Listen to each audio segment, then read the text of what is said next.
देख रहे हैं इंडिया न्यूज पे हूं आपके साथ पिंकी धनखड़। बुलेटिन की शुरुआत करेंगे एटमी डील पर ट्रंप की ईरान को अब धमकी देखी जा रही है। डील पर साइन नहीं तो कुछ होगा, ये कहा है। कुछ ना कुछ जरूर होगा, ट्रंप ने कहा है।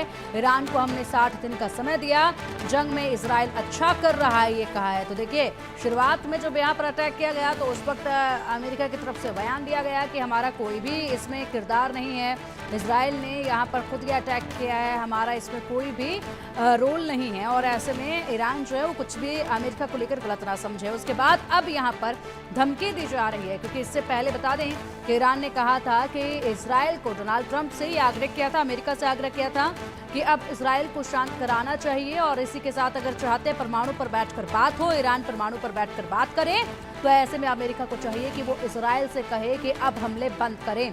इसके साथ दूसरे देशों से भी अपील की गई थी कि दबाव इजराइल पर डाला जाए ताकि वो अटैक ना करे। लेकिन यहाँ पर तो डील पर साइन नहीं तो कुछ होगा, ये डोनाल्ड ट्रंप ने बड़ा बयान दे दिया है। कुछ ना कुछ जरूर होगा, इजराइल यहाँ पर अच्छा कर रहा है, ये कहा। ईरान को हमने 60 दिन का समय दिया, जंग में इजराइल अच्छा कर रहा है, ये कहा है।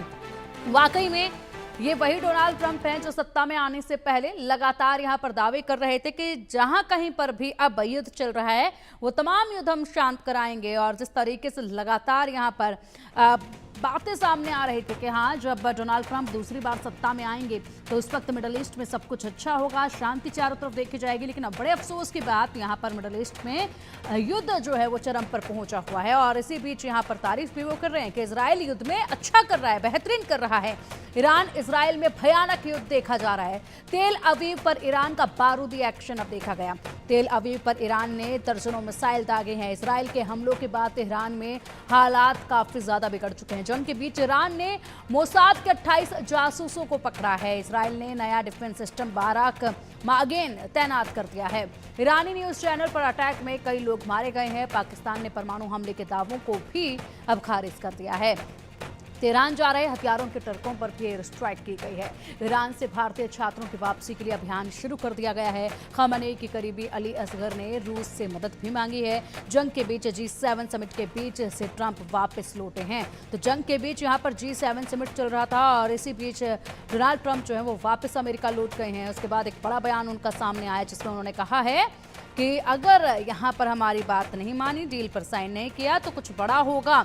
अधिक जानकारी के लिए हमारे साथ हमारे खास मेहमान जुड़ चुके हैं, उनका रुख करेंगे विदेशी मामलों की जानकार श्रुति दासगुप्ता जी हमारे साथ हैं। श्रुति जी, बहुत बहुत स्वागत है आपका इंडिया न्यूज पर। लगातार युद्ध बढ़ता जा रहा है और जिस तरीके से देखा जाए तो उम्मीद ये की जा रही थी कि डोनाल्ड ट्रंप कुछ ना कुछ यहाँ पर करेंगे कि दोनों ही देशों से अपील करें कि अब शांत रहिए, ताकि जो आग उन्होंने हालांकि खुद ही लगाई है लेकिन अब दुनिया के सामने वो बुझाते भी नजर आएंगे, ये माना जा रहा था। और ईरान ने भी अपील की कि अब अगर आपको परमाणु पर बात करनी है तो जरा इजराइल से कहिए कि अब धमाकों को रोकें। लेकिन ऐसा नहीं हुआ। यहाँ पर तो डोनाल्ड ट्रंप ने जो है उल्टा धमकी ही दे दी है और ये तारीफ तक कर दी है कि युद्ध में इजराइल बेहतरीन कर रहा है। जी बिल्कुल सही। और आज ये युद्ध का 5वां दिन चल रहा है और जबकि हमें ये समझना चाहिए कि इजराइल बचा नहीं है ईरान के अटैक से, उसको भी भारी नुकसान हो रहा है। उसने अपने सिटीजन्स वहां से निकालना शुरू कर दिया है। आप देख रहे होंगे कि कई जगहों से वहां से इजरायली सिटीजन्स दूसरे देशों में जाने लगे हैं क्योंकि उनको अपनी जगह खाली करनी पड़ रही है इस वक्त।